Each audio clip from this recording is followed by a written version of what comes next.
श्रीराम राम रामेति श्रीराम राम रामेति रमे रामे मनोरमे रमे रामे मनोरमे सहस्रनाम तत्तुल्यं सहस्रनाम तत्तुल्यं रामनाम वरानने रामनाम वरानने।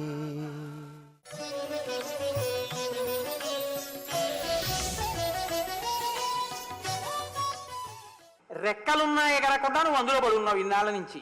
ఇప్పుడు బయటికెడితే ఇంద్రుడి రెక్కలు తెంపేస్తాడేమో అన్న భయాన్ని పక్కన పెట్టు. అంతటి మహానుభావుడు వచ్చినప్పుడు ఆయనకి ఆతిథ్యం ఇవ్వకపోతే ఇంకెందుకు మన ఇద్దరం ఉండి ప్రయోజనం ఏమిటి? ఎందుకు ఆ కందమూలాలు, ఎందుకు ఆ తేనె? అటువంటి వాడికి ఇచ్చిన ఆతిథ్యం ఏదో అదే ఆతిథ్యం. కాబట్టి లే పైకి. తిర్యగుర్ధమదశ్చైవాశక్తిస్తే శైలవర్ధితం తస్మాత్ సంచోదయామి త్వాం ఉత్తిష్ట గిరిసత్తమా. ఒక్కసారి పైకి లే, నీకు శక్తి ఉంది, నువ్వు పైకి లేవగలవు, నిలువుగా పెరగగలవు, అడ్డంగా పెరగగలవు, పక్కలకి పెరగగలవు. తిర్యగూర్ధం అధశ్చైవ శక్తిస్తే శైలవర్ధితం. నువ్వు అలా పెరగగలవు కాబట్టి ఆ మహానుభావుడికి ఆతిథ్యమి. కురు సాచివ్యమస్మాకం ననః కార్యమతిక్రమేత్ కర్తవ్యమృతం కార్యం సతాం మన్యుముదీరయేత్. మాకు ఉపకారం చేయడం కోసం ఆలస్యం లేకుండా నువ్వు హనుమకి ఉపకారం చెయ్యాలి, ఆయనకు ఆతిథ్యం ఇవ్వాలి. కర్తవ్యమకృతం కార్యం సతాం మన్యుముదీరయేత్. మహానుభావులకి కోపం ఎందుకు వస్తుందో తెలుసా? చెయ్యవలసిన పని చెయ్యవలసిన సమయంలో చేయకపోతే వస్తుంది. కాబట్టి ఆయన వెళ్ళిపోయిన తర్వాత అయ్యా ఏమనుకోకండి, మీరు వచ్చినప్పుడు నేను పిలవలేకపోయాను, ఎక్కడో ఉన్నాను సముద్రంలో అంటే బాగుండదు, లేవాలంతే. కాబట్టి లే, ఆలస్యం చేయక, వెళ్ళిపోతున్నాడు, వచ్చేస్తున్నాడు మహానుభావుడు, ఉంటాడా, వెళ్ళిపోతాడు మళ్ళీ వేగంగా. అందుకని ఆయనకి తొందరగా ఆతిథ్యమి అన్నారు. అలా ఇస్తే కాకుత్సస్యాన్ నృశంసంచ మైథిల్యాశ్చ వివాసనం శ్రమంచ ప్లవగేంద్రస్య సమీక్ష్యోత్తా ధాతుమర్హసి. అక్కడ శ్రీరాముని యొక్క కష్టాన్ని, ఆయన సీతమ్మ కనపడలేదని పెట్టుకున్న బెంగని, రాముని ఎడబాటు చేత సీతమ్మ తల్లి పొందుతున్నటువంటి దుఃఖాన్ని, హనుమ యొక్క కార్యభారాన్ని గుర్తించు. ఇటువంటి పరిస్థితుల్లో రాముడు సీతమ్మ కనపడలేదని బాధ పెట్టుకుని ఉన్నాడు, సీతమ్మ రాముడి నుంచి దూరం అయిందని బాధలో ఉంది. వాళ్ళిద్దరి బాధ తీర్చడానికి ఇంత బాధ కోర్చి ఆయన పెడుతున్నాడు. మనం ఇటువంటి అప్పుడు ఆతిథ్యం ఇవ్వకపోతే కాల్సనా, మన దగ్గర శక్తి ఉండి, కాబట్టి లే, పైకి లే అంది. హిరణ్యనాభో మైనాకో నిశమ్య లవణాంభస ఉత్పపాత జలాత్ తూర్ణం మహాద్రుమలతాయుత. ఆయన పెద్ద పెద్ద చెట్లతో, లతలతో, తేనెపట్లతో, కందమూలాలతో, బంగారు శిఖరాలతో ఆ మైనాకుడు సముద్రంలోంచి ఒక్కసారి పైకి లేచాడు. ఇప్పటి వరకు సముద్రం కనబడుతోంది, అకస్మాత్తుగా బంగారు శిఖరాలు పైకి లేచాయి. తనకి ఇష్టమైన చెట్లు, తేనెపట్లు, పళ్ళు, కందమూలాలు అన్నీ కనబడ్డాయి. దదర్శయామాస శృంగాని సాగరేణ నియోజిత శాతకుంభ నిభై శృంగై సకిన్నరమహోరగై. పాములతోటి, చెట్లతోటి ఉన్నటువంటి ఆ బంగారు శిఖరాలు అకస్మాత్తుగా సముద్రంలోంచి పైకొస్తే చూసినటువంటి హనుమ అనుకున్నారట, మధ్యేలవణతో యస్య విఘ్నోజమితి నిశ్చిత. ఉప్పు సముద్రంలోంచి ఏమిటి, బంగారు శిఖరాలు పైకి రావడం ఏమిటి? కాబట్టి ఇది ఖచ్చితంగా విఘ్నమే. నేను రామకార్యం మీద వెడుతున్నప్పుడు ఆ కార్యము జరగకుండా చూడడానికి ఎవరో నాకు అడ్డొచ్చారనుకున్నారు. అనుకుని వరసాపాతయామాస జీవూతమివ మారుత. ఒక్కసారి తన వక్షస్థలంతో కొడితే ఆ పర్వత శిఖరాములు చూర్ణములై కింద పడిపోయాయి. అప్పుడు ఆ పర్వతం అనుకుందిట, సతథా పాతితస్తేన కపినా పర్వతోత్తమ బుద్ధ్వా తస్య కపేర్వేగం జహర్షత ననందచ. అబ్బా ఏమి వేగమయ్యా మహానుభావ, వెళ్ళిపోతావేమో అని గభాలను పైకి లేస్తే అంత వేగంతో కొట్టావు గుండెలతో, కోట్ట చూర్ణములై కింద పడిపోయాను. ఎంత వేగమయ్యా అని పొంగిపోయింది ఆ పర్వతం. మానుషం ధారయన్ రూపమాత్మన శిఖరే స్థిత. మనుష్య రూపాన్ని పొంది తన శిఖరం మీద తానే నిలబడ్డాడు మైనాకుడు. నిలబడి దుష్కరం కృతవాన్ కర్మ తమిదం వనరోత్తమ నిపత్య మమ శృంగేషు విశ్రమస్వ యథాసుఖం. చాలా దుష్కరమైనటువంటి కార్యాన్ని చేస్తున్నావు మహానుభావ వనరోత్తమ హనుమ. నువ్వు నిపత్య మమ శృంగేషు, ఒక్కసారి నా శిఖరాల మీద దిగు, విశ్రమస్వ యథాసుఖం, కాశ్యపు విశ్రాంతి తీసుకుని సుఖాన్ని పొందవయ్యా. కృతీచ ప్రతికర్తవ్యం ఏష ధర్మ సనాతన సోయం తత్ప్రతికారార్థి తత్త సమ్మానమర్హతి. తదిదం గంధవత్స్వాదు కందమూల ఫలం బహు తదాస్వాద్య హరిశ్రేష్ఠ విశ్రాంతోనుగమిష్యసి. సముద్రుడు నన్ను ప్రేరేపించాడు, నీకు ఉపకారం చెయ్యమని, నీకు ఆతిథ్యం ఇమ్మని. కాబట్టి ఒక్కసారి నా పర్వత శిఖరముల మీద దిగి కందమూలములు తిని తేనె తాగి విశ్రాంతి పొంది మళ్ళీ బయలుదేరన్నారు. చూశారట హనుమ. ఆయన పైగా ఇక్కడ ఒక పెద్ద ధర్మ సూక్ష్మం ఒకటి చెప్పింది. కృతీచ ప్రతికర్తవ్యం యశధర్మ సనాతన. ఉపకారం చేసిన వాడికి తిరిగి ఉపకారం చేయడం ఈ జాతి లక్షణం. పరోపకారం అన్నది, ప్రత్యుపకారం అన్నది ప్రధానంగా చెయ్యాలి. నీ వలన నువ్వు ఎవరి కార్యం మీద పెడుతున్నావో ఆ రామచంద్రమూర్తి పుట్టిన ఇక్ష్వాకు వంశం వల్ల సముద్రం ఏర్పడింది. ఆ సముద్రంలో నేను దాక్కున్నాను. నాకు కూడా మీ నాన్నగారితో అనుబంధం ఉంది. అందుకని చెప్పి అతిథిక్కిల పూజార్హ ప్రకృతోపి విజానత ధర్మం జిజ్ఞాస మానీనా కిం పునస్వాదృశో మహాన్. అతిథిక్కిల పూజార్హ, ఒక సామాన్యుడైనటువంటి వ్యక్తి వస్తేనే అతిథి దేవోభవ అని గౌరవిస్తాం. నీ వంటి మహాప్రాజ్ఞుడు, ఇంతటి భక్తితత్పరుడు, ఏమీ కోరకుండా రామకార్యం మీద వెడుతున్న వాడివి, ఇటువంటి వాడివి అతిథిగా నా ఇంటి ముందు నుంచి వెడుతున్నప్పుడు నీకు ఆతిథ్యం ఇవ్వద్దు? లేనప్పుడు ఇంకా గృహస్థాశ్రమానికి అర్థమే ఉంది. కాబట్టి మహానుభావ ఒక్కసారి దిగితే నీకు నేను పూజ చేస్తాను. పూజితేత్తయి ధర్మజ్ఞ పూజాం ప్రాప్నోతి మారుత తస్మాత్తం పూజనీయో మే శృణుచాప్యత్ర కారణం. నీకు చేసిన పూజ నీ తండ్రికి చేసిన పూజ. ఇందులో ఒక చిన్న రహస్యం ఉందండి. గురువుగారి భార్య, గురువుగారి కొడుకు, ముగ్గురు కలిసి వచ్చారనుకోండి. ఎప్పుడైనా మీ ఇంటికి వస్తే సాధారణంగా మనం ఏం చేస్తామంటే గురువుగారి భార్యకి నమస్కారం చేస్తాం, గురువుగారి కొడుక్కి నమస్కారం చేయం. కానీ గురువుగారి కొడుక్కి కూడా నమస్కారం చేయమని. ఎందుకో తెలుసా అండి? గురుపుత్రుడు గురుతుల్యుడు, గురువుతో సమానం. గురువుగారి కొడుకు గురువుగారితో వస్తే గురువుగారి కొడుక్కి కూడా నమస్కారం చేయాలి. గురుపత్ని తల్లితో సమానం. అందుకని తల్లికి చేసిన నమస్కారం కన్నా కూడా ఎక్కువ ఫలితం గురుపత్నికి చేసిన నమస్కారం వల్ల వస్తుంది. కాబట్టి నీకు చేసిన పూజ వాయువుకి చేసిన పూజ.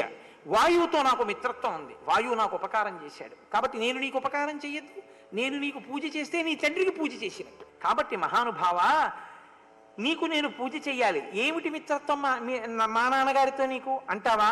పూర్వం కృతయుగే తాత పర్వతా పక్షిణో భవన్ తేహి జగ్ముర్దిశ సర్వా గరుడానిలవేగిన తతస్తేషు ప్రయాతేషు దేవ సంఘాః సహర్షిభిః భూతాని చ భయం జగ్ముః తేషాం పతనశంకయ తత క్రుద్ధ సహస్రాక్షః పర్వతానాం శతక్రతుః పక్షాం చిచ్ఛేద వజ్రేణ తత్ర తత్ర సహస్రశః. పూర్వకాలంలో కృతయుగంలో పర్వతాలకి రెక్కలు ఉండి గరుత్మంతుల్లాగా వేగంగా ఎక్కడికి కావాలంటే అక్కడికి వెళ్ళిపోతుండేవి. అక్కడెక్కడ రామాయణం చెప్తున్నారంటే విందామని కూడా వచ్చి దిగేవి. దిగితే ప్రమాదం కదండి పర్వతాలు దిగితే. అందుకని జనమందరూ గొడవ పెట్టేసి ఇంద్రుడికి చెప్పుకున్నారు. ఇంద్రుడు పర్వతాలు ఎగరకుండా ఎక్కడుండేవి అక్కడే ఉండేటట్టు చేస్తానని వాటి రెక్కలన్నీ తిరిగేశాడు. అన్ని పర్వతాలకి రెక్కలు పోయాయి. చిట్ట చివర మైనాక పర్వతం దగ్గరికి వస్తున్నాడు, దాని రెక్కలు కూడా కత్తిరిద్దామని. రెక్కలు ఉండి నేను ఎగరలేకపోయాను భయం చేత. రెక్కలు ఉండి నేను ఎగరలేని పరిస్థితుల్లో నీ తండ్రి వాయుదేవుడు నన్ను ఎత్తి తీసుకెళ్లి సముద్రంలో పారేశాడు కనపడకుండా. నేను రాక్షసులు భూమి మీదకి వచ్చే మార్గానికి అడ్డుపడ్డాను అని ఇంద్రుడు నన్ను విడిచిపెట్టేశాడు, నా రెక్కలు కత్తిరించలేదు. ఆనాడు వాయువు నన్ను రక్షించాడు. నీ తండ్రి నన్ను సముద్రంలో పడేశాడు, నా రెక్కలు మిగిలే. కాబట్టి ఇప్పుడు ఆ తండ్రికి కొడుకువి నువ్వు. ఆ తండ్రి కొడుకు వస్తున్నప్పుడు కొడుకుకి పూజ చేస్తే తండ్రికి చేసినట్టే, కొడుక్కి నమస్కారం చేస్తే తండ్రికి చేసినట్టే. కాబట్టి నీకు నేను చెయ్యొద్దు? కాబట్టి మన ఇద్దరికి ఈ అనుబంధం ఉంది. సముద్రంతో ఉండడమే కాదు, ఇక్ష్వాకు వంశానికి నాకు నీతో ఉంది, నీ తండ్రితో ఉంది. కాబట్టి నీకు నేను పూజ చెయ్యాలి. కాబట్టి ఒక్కసారి దిగి పూజ స్వీకరించి వెళ్ళు. ఈ మాట చెప్తే మహానుభావుడు హనుమ చూసి ఒక్కసారి అన్నారట, ప్రీతోస్మి కృతమాతిథ్యం అన్యురేషోపనీయతాం తరతే కార్యకాలో మే అహస్యాప్యతివర్తతే ప్రతిజ్ఞా చ మయా దత్తానస్తాతవ్యమిహాంతరే ఇత్యుక్త్వా పాణినాశైలం ఆలభ్య హరిపుంగవః. ఇప్పుడైనా ఆ పైన వెళ్ళిపోతూ అన్నారట, ప్రీతోస్మి కృతమాతిథ్యం. నువ్వు నాకు చాలా ఆతిథ్యం ఇచ్చినట్టే, ప్రీతోస్మి నేను ప్రీతి పొందాను.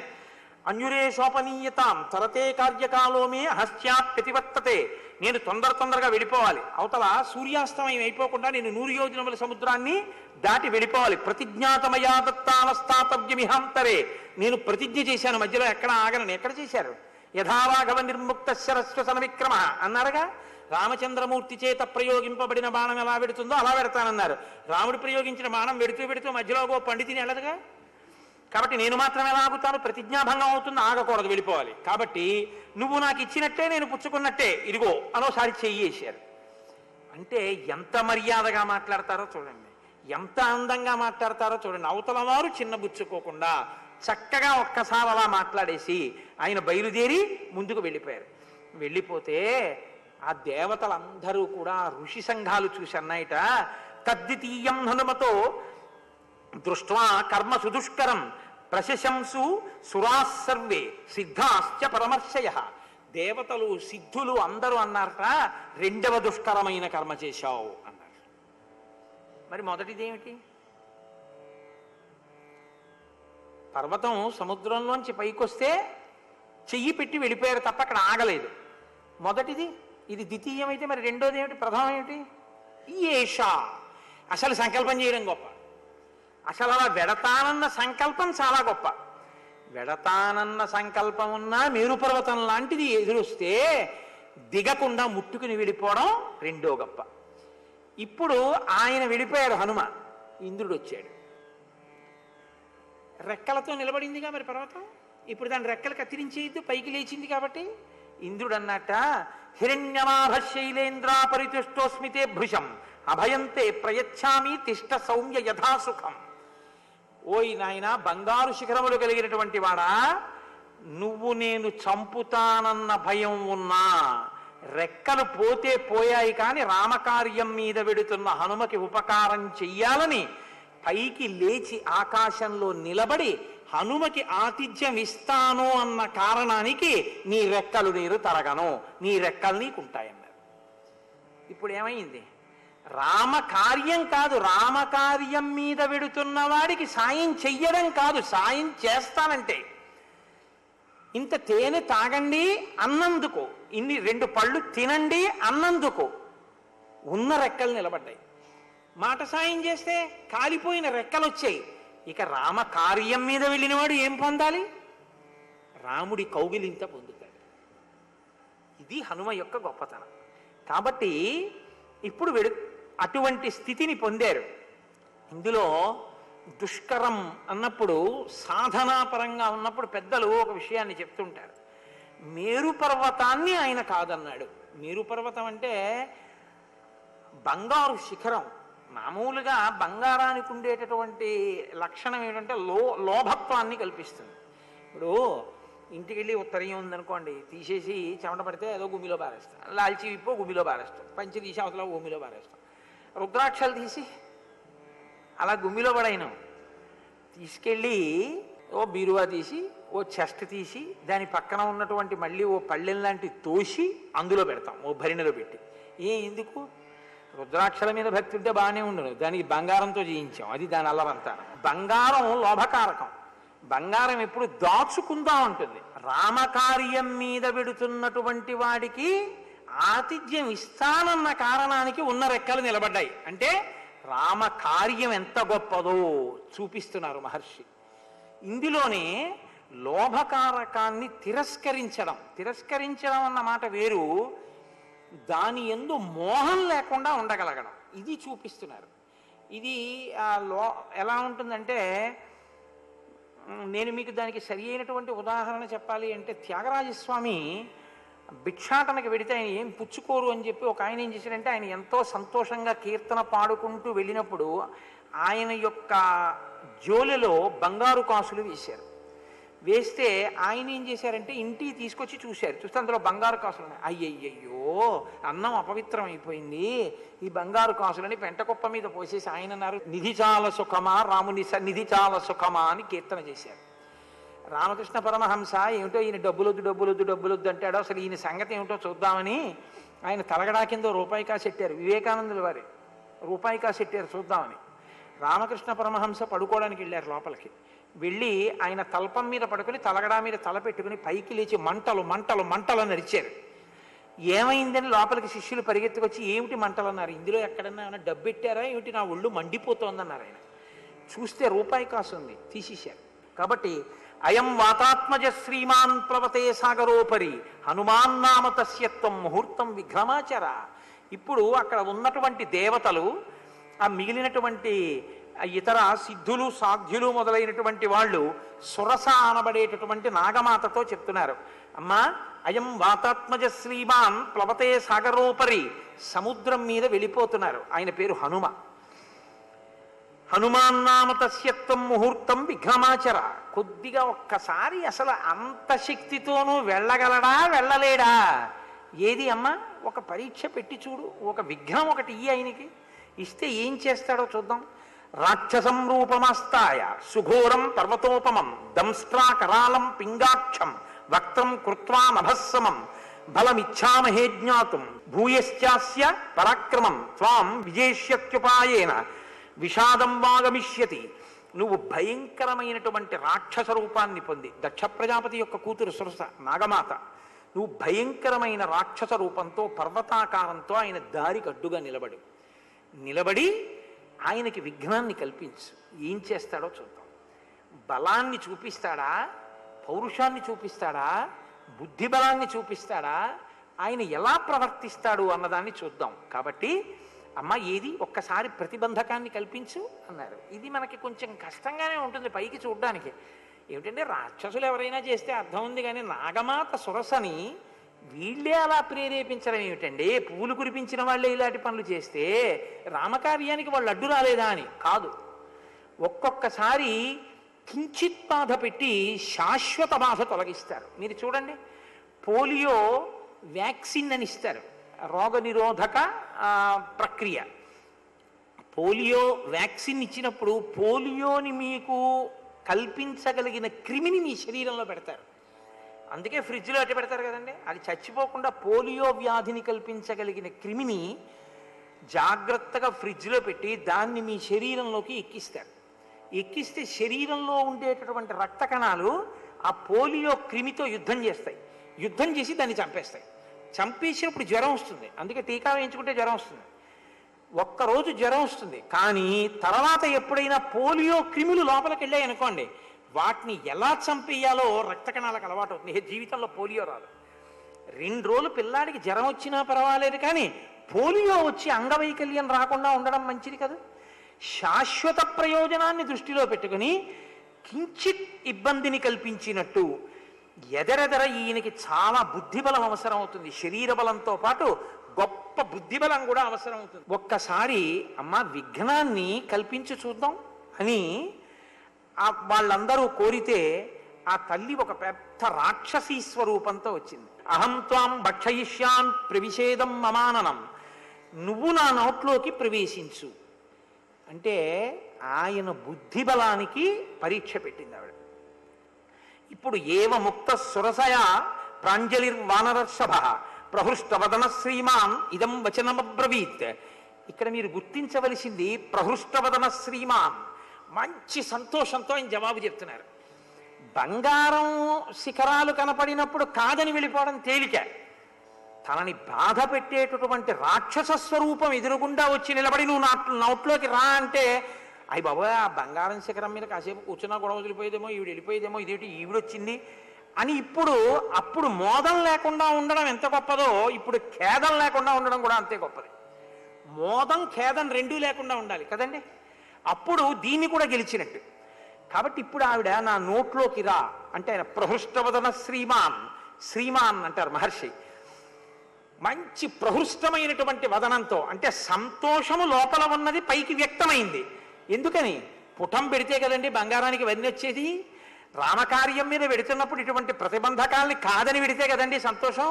వీటిని గెలిస్తే కదా. ఏమీ లేకపోతే ఇంక నేను చేసేదే ఉంది, ఎవరైనా చేస్తారు. కాబట్టి ఇప్పుడు ఆయన ప్రహృష్టవదన శ్రీమాన్ ఇదం వచనమబ్రవీత్. రామో దాశరథిర్నామ ప్రవిష్టో దండకాననం లక్ష్మణేన సహ భ్రాత్రా వైదేహ్యా చాపి భార్యయా అథవా మైథిలీం దృష్ట్వా రామంచా కృష్ణకారిణం ఆగమిష్యామి తే వక్త్రం సత్యం ప్రతిశృణోమి తే. అమ్మా నేను రామకార్యం మీద పెడుతున్నానమ్మా, రామో దశరథిర్నామ. ఎక్కడ రామకథ ఎంత సంక్షిప్తంగా చెప్పాలో, ఎక్కడ రామకథ విస్తృతంగా చెప్పాలో అలా చెప్తారు ఆయన. దశరథ మహారాజు కుమారుడైనటువంటి రామచంద్రమూర్తి దండకారణ్యంలో లక్ష్మణ సహితుడై సీతాసహితుడై ప్రవేశిస్తే ఆయన భార్యని ఒక రాక్షసుడు అపహరించినటువంటి కారణం చేత ఆ సీతమ్మ తల్లి జాడ కనిపెట్టడానికి వెడుతున్నానమ్మా నేను. అథవా మైథిలీం దృష్ట్వా రామంచాకృష్టకారిణం, సీతమ్మ జాడ కనిపెట్టి రామచంద్రమూర్తికి చెప్పి వచ్చి నీ నోట్లోకి వచ్చేస్తానన్నా. అంటే ఆవిడంది ఏవముక్త హనుమత సురస కామరూపిణి అబ్రవీన్నాతివర్తేన్మాం కశ్చిదేశం వరోమమ. నాయనా ఇది నాకు చతుర్ముఖ బ్రహ్మగారిచ్చిన వరం, నా నోట్లోకి ఎడితే తప్ప నువ్వు వెళ్ళలేవన్నాడు. అయితే అమ్మ నేను పట్టేంత నోరుతేరన్నారు. ఇద్దరు పందెం వేసుకున్నారు. ఈయన పెరుగుతున్నారు, ఆవిడ పెరుగుతోంది.